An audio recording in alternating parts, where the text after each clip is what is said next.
హాస్పిటల్లో ఇక్కడ యనమండుగురు, వేరే రెయిన్బో హాస్పిటల్లో 3, ఇతర హాస్పిటల్ 2 ఉన్నారు. వారందరినీ కూడా వారి ఆరోగ్య పరిస్థితి కనుక్కోవడానికి ఏ విధంగా ఇక్కడ వైద్య సేవలు అందిస్తున్నారని చెప్పేసి సమీక్షించడానికి ఆయన రావడం జరిగింది. శ్రీ నారా చంద్రబాబు నాయుడు గారు ప్రభుత్వాన్నే కాదు అందరినీ కూడా సమగ్రంగా దీనిపైన స్పందన ఉండాలని చెప్పేసి ఉద్దేశంతో ఆయనే స్వయంగా సమీక్షిస్తూ నాయకులందరినీ కూడా పంపిస్తున్నారు, అధికారులను పంపిస్తున్నారు.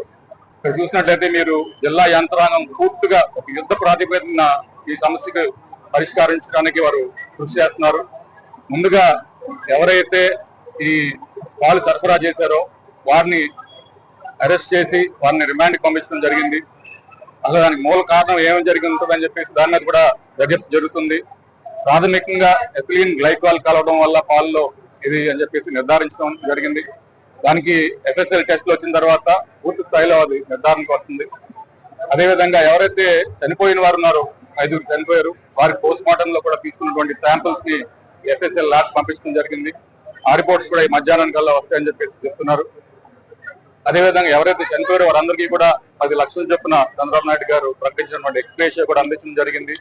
ఎవరైతే పేషెంట్లు ఇంకా హాస్పిటల్లో ఉన్నారో పూర్తిగా ఆ ఖర్చు అంతా కూడా ఈ వైద్య సేవలకు అందించే ఖర్చు అంతా కూడా ప్రభుత్వమే భరిస్తుందని చెప్పేసి వారికి కూడా చెప్పడం జరిగింది.